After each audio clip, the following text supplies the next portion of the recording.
Good evening, everyone. It's Kitten here. Looking forward to reading you some more stories tonight. But I want to start to say if you're one of my friends from the land of Book of Face, we'll call it, and my accounts on there ended up getting pulled over a profile picture where I had a piece of bread.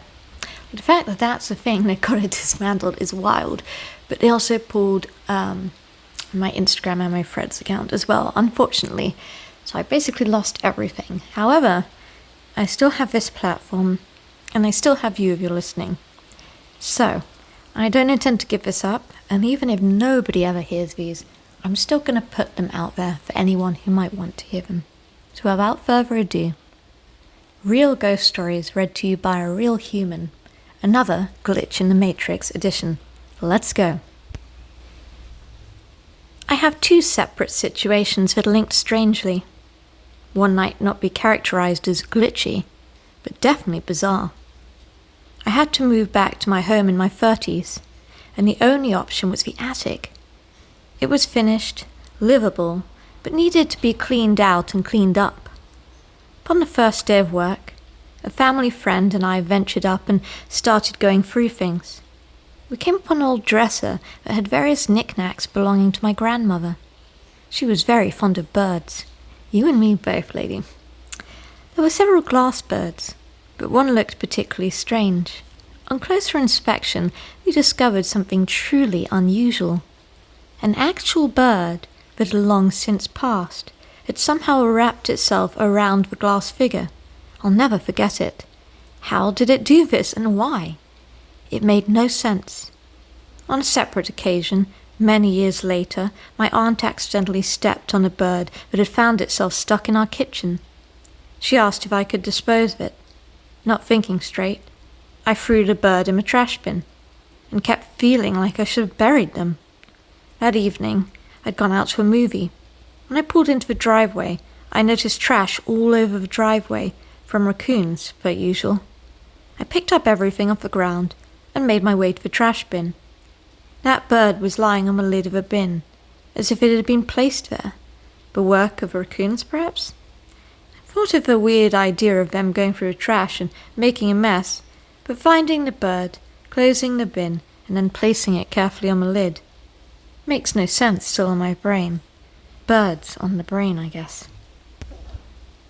Speaking of birds, I'm recording this a little earlier than I usually do. It's not quite sunset yet here in Savannah, and so my birds aren't quite asleep yet, so if you hear them squawking or squeaking in the background, that's just the birds. Now let's get into the next story. I literally had posted this in another paranormal group, but here it is here as well. I lost about 5 hours of my life. Time travel? Time slip? Still unexplained to me, and this happened over 5 years ago. Right before the COVID-19 lockdown. I remember it well. I'd say early March. I had a day off work, and I'd worked a third shift, and was living with my grandparents, taking care of my grandfather who was in a wheelchair. They had a fully furnished basement that I lived in. None of this is extremely important, it's just a bit of backstory. I had sat my phone down on the countertop, and went over to my record player and picked out an album to listen to. It was Pink Floyd, Metal. It was about 10:45 p.m. Sat down on the couch as the music started up. Sat there for probably what felt like 10 minutes and listened to the music. The recorder was still playing on the same side it was on. I got up to check my phone. When I looked at the time, it read 3:10 a.m. I couldn't believe it. I had no idea how this happened or what even happened. Still baffled and uneasy about this scenario to this day. This glitch in the Matrix story happened to me just an hour ago. It's Saturday. I've had most of the day off, and spent it playing Stalker 2 and chatting on Discord with my friends. I'm in my office. It's on the second floor of this building, a purpose-built area with only one way in or out, a set of stairs down to an arts and craft area. It being Saturday, the only people who've been in here today are myself, my dog, and briefly a client this afternoon. Neither my dog nor the client have been alone in my office at any point. In fact, Interaction with the client was while seated at my desk. They never even got close to my side of the desk. I'm winding down for the day. Been playing Stalker 2 into the evening. A first-person shooter game, and I'm using keyboard and a mouse. Specifically a Logitech G502 mouse. I've had it for about 9 years now. I was going to say, no to my mouse. I was like, that sounds like an old mouse. Remember all the Logitech stuff? Still, running beautifully. I saved and quit the game. Opened up a web browser and see that a new season of Star Trek Brave New Worlds is streaming. I watch the first 5 minutes of the first episode. I'm using my mouse to do all of this. While watching, I start colouring in a colouring in game on my PC. It's called Colouring Pixels. Oh, you're like me, you're doing a lot of stuff at once. Watching the TV, scrolling, colouring in something, playing a game. Use the mouse to click the colour in the picture, like a paint by numbers almost. I find it quite relaxing.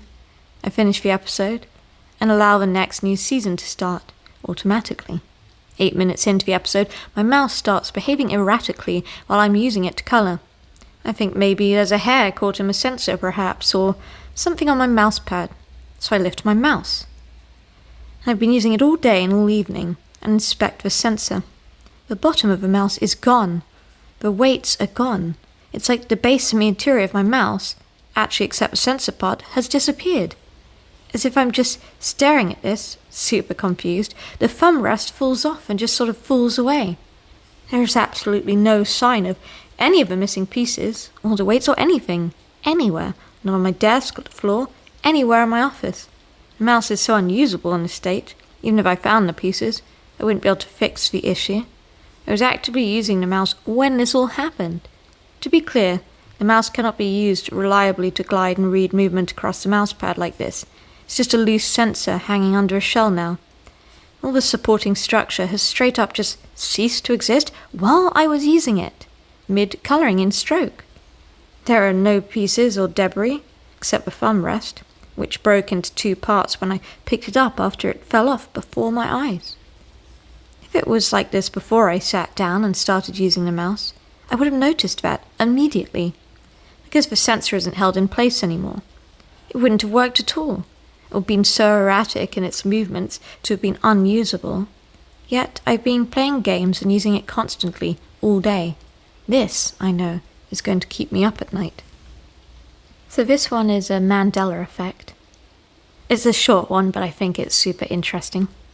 Growing up, there was a casino near home, and it said, the Casino of Lac Limay. I grew up and it was always like that. And then, around 2009, it suddenly changed, and suddenly it was Casino of Lac Limy. Now on every sign, website, logo, it's at Lac Limy instead of Lac Limay. I'm not sure what on earth happened for everyone to act like this, but it was forever the same. It's like I'm the only one who knows it was different. And I wonder if perhaps I came from a different timeline, or perhaps switched timelines entirely. Yeah, your narrator, I think the Mandela stuff is super interesting. You know, there's only a couple that really kind of speak to me, and the major one, which I'm sure if you guys are listening you might agree with, is the Fruit of the Loom one.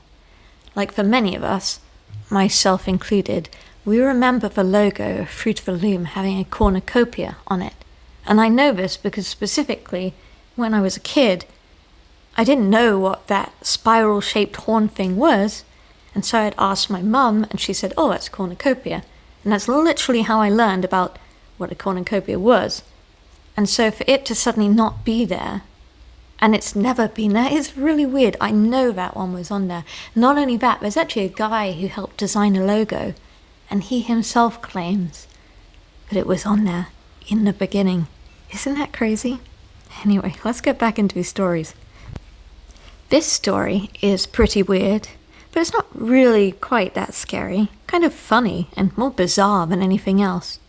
It made me hardcore question reality.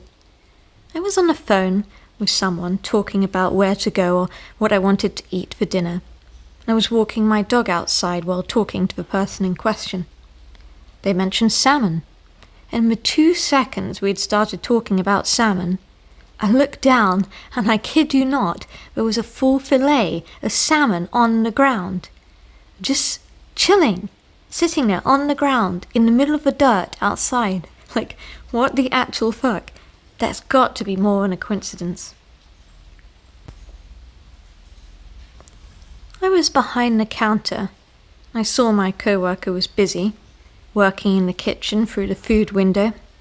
Think of that window in SpongeBob and Squidward have at their job. I walked a foot or two away from a door leading to the back. The door has a small window, and there she was, looking at schedules, smiling. I shrugged it off and went back behind the counter, still seeing my co-worker in the window. I did a double take and went to the door. She was gone. She couldn't have moved back and forth that fast. I told her about this, right when I saw her by the schedules. She said that she had started to feel faint. The whole thing was very strange. When I was a kid, in the early 1990s, I had something happen that I've never been able to forget, and honestly, it still weirds me out. We lived right next to a US Air Force base. Literally, just a tall chain-link fence separated our backyard from theirs. We used to hang out in the field behind my house and watch the planes and people on the base. It was part of our normal life and didn't feel strange at the time. One day, I was out there alone, or maybe with a friend, memory's fuzzy, and all that detail. And this object suddenly appeared in the sky, small, fast, and hovering in a way that I'd never seen before. Felt like it was somehow tracking me, not swooping or diving, but definitely following me as I moved. I panicked and ran, and it kept coming. I remember the fear in my chest, the sound of my feet pounding in the grass, and the intense feeling of being watched, or hunted even. It eventually backed off and disappeared. Here is the weirdest part. I described it exactly like we describe drones today. The sound and all sounded just like a drone. But this was years before drones were ever a thing. You certainly couldn't buy them easily, or even see one on TV. I remember telling people the story back then, like it was a wild childhood event, long before I'd ever heard of UAVs or knew what a drone even was. Now, as an adult, looking back and knowing what I know about military tech, I wonder, yes, I bet you're right, did I accidentally witness an early prototype or classified drone being tested?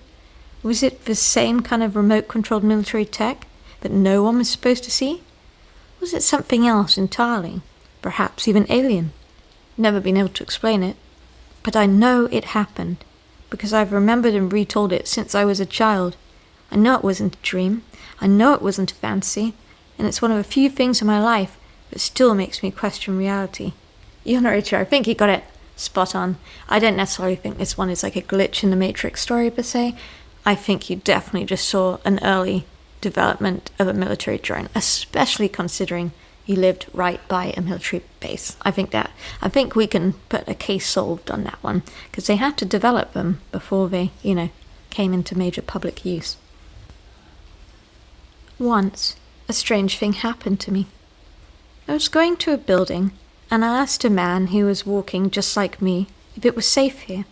He said yes, but I noticed it was strange, as he thought I was going to touch him somehow.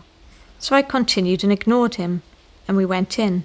He looks at me, and I see him go through to where there is a window, and of course I thought it was a completely open door. After a while of watching, I see that he comes back and passes and goes the other way, and I go to the window that I expect to be a complete, that doesn't make any sense, person. I expect to be a complete and open door, and I find that it was only a window and you cannot enter, and how could you get to go through your entire body? Oh, this writing is terrible. Because it only has glass to pass papers. What does this mean? What is this story? I'm going to finish it. That moment I felt bad about myself. I felt like I couldn't just trust all my mind, but was scared. I just accused self of seeing nonsense, and I'm still thinking about it. Yes, I spoke to him. Yes, I went through the wall, okay, which obviously at that moment I thought was an open door and not a window with glass in a solid wall. Okay, great, let's move on to the next story. My husband and I were married in 2012 in Gatlinburg, Tennessee. Oh, I love that. I love Pigeon Forge down there if you're listening. Great spot. We live in South Carolina. However, a retired minister who performs small weddings on his nicely landscaped property performed a ceremony for us. Several years later, we took a trip to the same area. We weren't familiar with where our hotel was located, so we were using GPS as we got close to the city. It was around 11 p.m., and I said jokingly to my husband, "Should we revisit the scene of the crime?" referring to where we were married. He laughed and we kept going. A couple of minutes later, the GPS piped up and told us to take a right turn next to the traffic light. We had our destination programmed in, and thought it was strange that we'd be taking that turn. We decided to go ahead with it anyway. We turned where the GPS said we had to go, which was a little ways down the road than what my husband had said. He suddenly looked at me and said, "This road looks familiar." It was dark, so honestly we weren't sure. Just when we approached to a curve, where the road turned off to the right, I said, "This is the road that goes to the preacher's house where we got married." The GPS spoke up again and said twice, "Keep right, keep right." We went on around the curve without turning and stopped a little ways down the road. Our minds were blown. We just sat there and stared at each other. I said, "What the hell? Why would it send us here?" Did it somehow understand what I said about revisiting the scene of the crime? We drove back out to the main road and continued our way to our hotel with no other craziness from our GPS. It is seriously one of the weirdest things I've ever experienced in my life. I ordered an Axe Heaven guitar. It's a miniature. When I opened it, one of the tuners had fell off. I could never find the damn thing, even though I was right there at the boxing. And one day I was in my apartment, and I suddenly see something fall out of nowhere. Literally, from the sky almost, like from the ceiling. It just fell on the floor in front of me. I couldn't believe my eyes. It was the miniature tuner. That's from St. Pete in Florida. I have two stories relating to dogs randomly disappearing for some reason. The first one was 2 years ago, and I still can't explain what happened or how it even happened. My dogs were still puppies at the time, so I volunteered to stay at home and watch them whilst my family was out of town. I went to the bathroom for a few minutes, and when I came out, I heard the bell on the door ringing, a sign that they need to go out. One of our dogs will sit by the door and ring the bell until I take them outside. So I got ready to take them outside, except my dog was missing. We had 3 dogs and only 2 were in the living room, and the one that usually rings the bells was gone. I checked every possible area, everywhere he could have been hiding. I even called out his name for several minutes. It's a dog barking in real life, maybe that's your dog here. Nothing. All of our rooms were gated off or had doors closed. There was no possible way he could have gotten outside. Either his doors to the outside were all locked, and we do not have any doggy doors. He was just gone. I tried calling my parents, but they wouldn't answer their phones, and any attempts at contacting anybody else were seemingly ignored. Until he randomly came out from behind the couch, wiggling at me like he'd been there that whole time despite me checking there several times. Only then did my mum call me back, except it was to ask if I wanted her to bring food home, rather than to ask her why I had called her 3 times earlier. And I even told her that I'd called her, and she flat out denied it. The second story happened a few weeks ago. I was dog sitting for my brother, and his dog ran into the kitchen, barking at something he'd heard. Except he didn't return to the living room like he usually does, so I called out his name. Nothing. I walked into the kitchen and searched the rest of the upstairs area. Again, nothing. I checked downstairs, nothing. I called my brother and he said to check downstairs again. After going back and forth with him for a couple of minutes, I checked downstairs. The door was closed, despite me leaving it open. The dog was clawing at the door as if he had been left there all morning. I let him out, He ran back upstairs, and after that he acted like nothing had happened at all. Oh, hey guys, it's me again. I have a third story unrelated to dogs that I want to tell you all, but I still genuinely cannot explain how this happened. This happened to my brother, let's say roughly 12 to 14 years ago. He fell asleep behind the wheel whilst driving to work, and he hit a semi head-on, which quite literally crushed his car.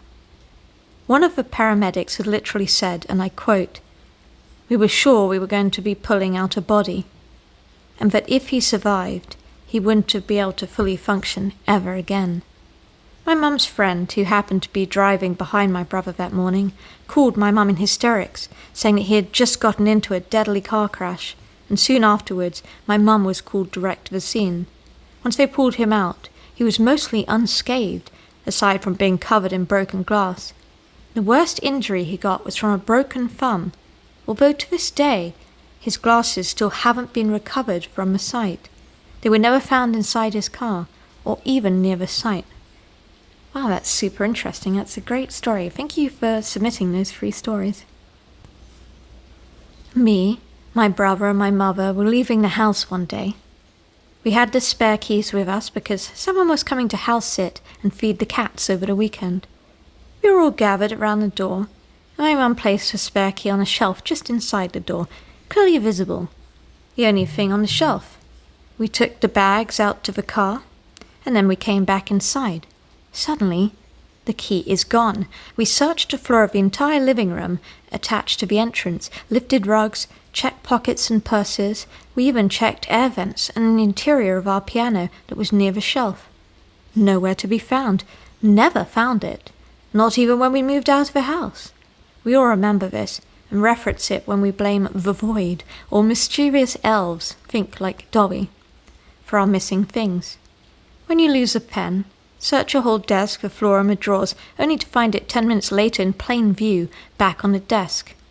I like to think there's a good reason for these events, but I can't help particularly believing the void actually exists. Somewhere out there and it's stealing our things for fun, because how the fuck do I lose something for a week, but I just placed it right next to me? About 8 years ago, I had a job at a remote beach in North California redwoods. After a day of shooting, my sister, her boyfriend and I were driving back from the coast to a remote road, very winding with sharp turns, nothing but trees on either side for miles, no mailboxes, no driveways, middle of the night and no moon.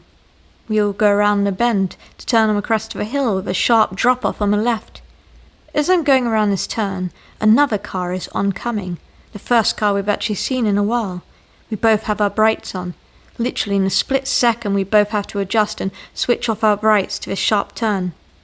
A black woman in a nightgown is standing in the exact middle of the road between our 2 cars. My sister and her boyfriend start screaming hysterically. I'm freaking out because I'm this close to the "I know what you did last summer" moment. If either I or the other driver had swerved, we all could have wrecked out and gone off the drop end of the trees and lost our lives. The timing was insane.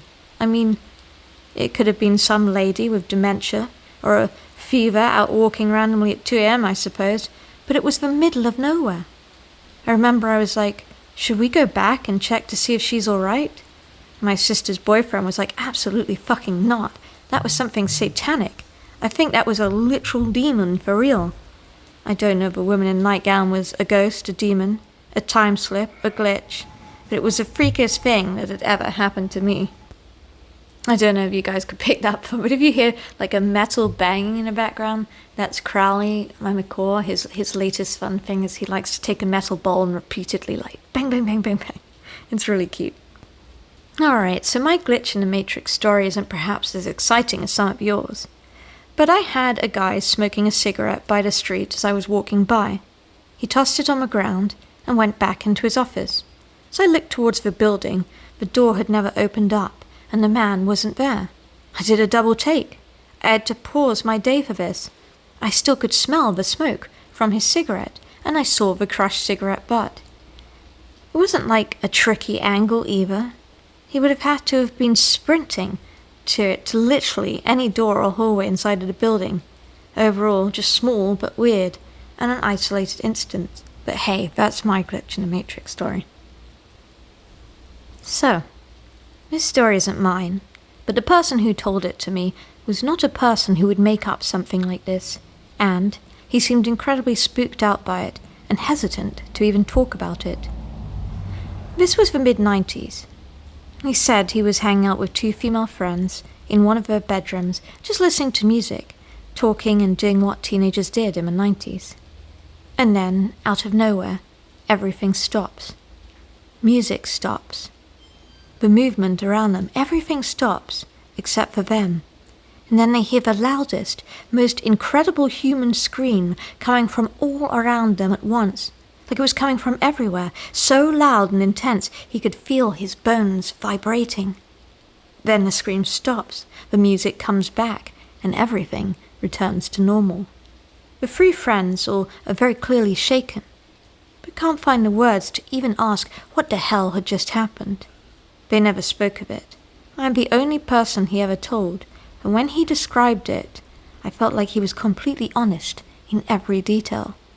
He was still so frightened by it. The thought of such an event absolutely horrifies me. In the early 2000s, I was living in historic downtown Fredericksburg. Hopefully I pronounced that correctly. In VA. Not sure what state that is? If you know, let me know in the comments below.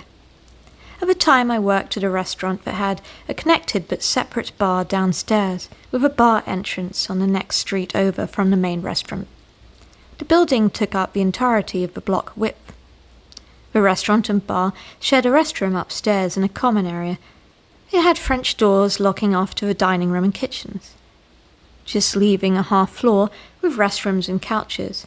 Hopefully all of that makes sense. Anyway, a friend of mine was working the bar downstairs and had called me to come help clean up and get free drinks. Who was I to say no to free drinks? This was around 11:30 p.m., the bar closing at midnight. Between my apartment and the restaurant bar was the old Confederate cemetery. It takes up a full older city block, and I had to pass it widthwise, or the shorter side. It was probably close to around 11:50 when I finally got my arse out of the apartment and headed towards the bar. 5 minutes plus for walking puts me at almost 11:55 p.m. to 11:59 p.m. by the time I put my feet on the cemetery's block sidewalk. The moment I do, 4 or 5 road signs, speed limit, school crossing, etc., start vibrating violently. It's interesting. I can visually see them reverberating as they make a kind of wah wah wah wah wah wah wah. Hopefully I did that right. Wah wah wah wah wah wah wah. The sheet metal makes when you're moving it. I was confused and it was so off-putting. So I did what only seemed sensible in the moment. And that was to haul ass away from the creepy signs and the cemetery as fast as possible. I kept hauling ass down to the bar entrance on the street behind the restaurants, while my friend was outside looking completely freaked out. She accused me of fucking with her and shaking the French doors that separate the bathroom area from the dining room and kitchen. I said, yeah, no. But listen to this, and I told her about the street signs shaking at the cemetery.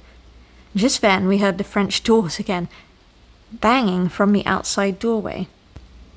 I honestly don't know how the glass didn't crack or shatter with the force that they were slamming into. So we said, fuck this place. We locked up and went to her place instead. Checked out the USGS. Again, I don't know what that is. If you know, let me know in the comments below. USGS and other sites for seismic activity, or if any live ordnances were being trained on the AP Hill. Quantico, or any other paramilitary training areas around the area. Nothing.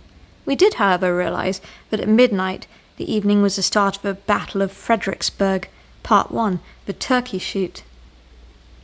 The Union forces had tried landing an invasion of the city. The problem was that the Confederates had high ground littered with cannons and riflemen behind sunken roads and walls for covers.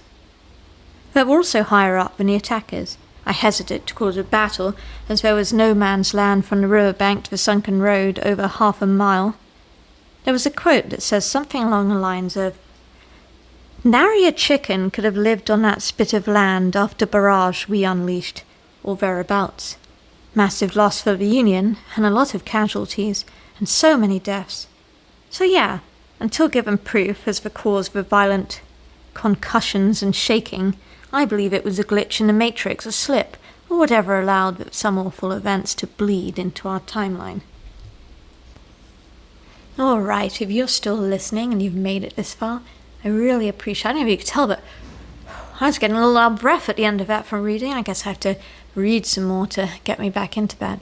But I really appreciate you taking the time to listen to me and be here with me. And I will be recording more of these. We'll be going back to some ghost stories, but I'm also going to be reading some DMT stories, as I think the sort of idea of these multi-dimensional beings that people see on DMT, like the spirit molecule, I think they're really interesting, and it would be worth, having some of those stories on this channel.